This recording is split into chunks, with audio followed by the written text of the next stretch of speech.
Hello everyone, welcome to a new video. So আজি ভিডিওত আমি class 12 এটা ইম্পৰ্টেন্ট কোৱেশ্চন ডিসকাস কৰিম যোনটো তোমালোকৰ হাফ ইয়াৰলি এক্সামত আহিছে।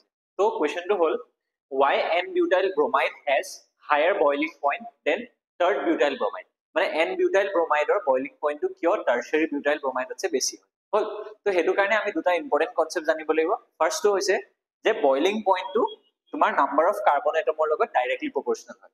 That means যিমান number of carbon atoms increase হ'ব ইমান মলিকুলাৰ ওয়েট ইনক্ৰিজ হ'ব ইমান আমাৰ কি হ'ব বয়লিং পইণ্ট ইনক্ৰিজ হ'ব। আৰু ইয়াৰ ৰিজনটো হ'ল যে ভান ডাৰ ওয়ালছ ফোৰ্স অফ ইন্টাৰেকশন। যেতিয়া আমাৰ ওয়েট বাঢ়ে ভান ডাৰ ওয়ালছ ফোৰ্স অফ ইন্টাৰেকশনটো আমাৰ কি হয় ইনক্ৰিজ হয়, সেইকাৰণে বয়লিং পইণ্ট বাঢ়ে। নেক্সট আমাৰ কি হ'ব যদি বয়লিং পইণ্ট আমাৰ কি হয় number of carbon atom same থাকে তেতিয়া বয়লিং পইণ্টটো আমাৰ ব্ৰাঞ্চিং যদি থাকে তাৰ লগত ইনভাৰ্সলি প্ৰপৰ্চনেল হয়। দ্যাট মিন্স যদি আমাৰ কি হ'ব সাপোজ 4 কাৰ্বনৰ দুটা আমাৰ ওচৰত কম্পাউণ্ড আছে তাৰে এটাত যেনিবা ব্ৰাঞ্চিং আছে এটাত ব্ৰাঞ্চিং নাই, তো যোনটোত ব্ৰাঞ্চিং থাকিব তাৰ বয়লিং পইণ্ট কম হ'ব। আৰু ইয়াৰ পিছৰ ৰিজনটো হ'ল যে ব্ৰাঞ্চিংৰ কাৰণে আমাৰ কি হয় সাৰফেস এৰিয়া অফ কন্টেক্টটো কমি যায়। আৰু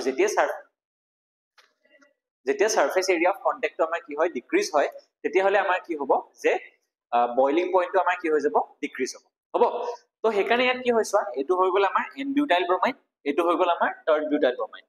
তো n-butyl bromide আমাৰ কি হয় চোৱা 1 2 3 4 butyl, that means 4 কাৰ্বন আছে।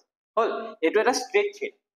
এইটো আমাৰ কি হয় ইয়াতো আমাৰ 4 কাৰ্বনে আছে কিন্তু এইটো থাৰ্ড বিউটাইল ব্ৰোমাইড হয়। ইয়াত আমাৰ কি হৈ আছে ব্ৰাঞ্চিং আছে। তো যেতিয়া আমাৰ ব্ৰাঞ্চিং থাকে তেতিয়া আমি গম পাওঁ যে যেতিয়া নাম্বাৰ অফ কাৰ্বন সেম হয় এন্ড ব্ৰাঞ্চিং থাকে তেতিয়া বয়লিং পইণ্ট কি হয় কমে। সো সেইকাৰণে আমাৰ থাৰ্ড বিউটাইল ব্ৰোমাইডৰ বয়লিং পইণ্টটো কি হয় কম হয়।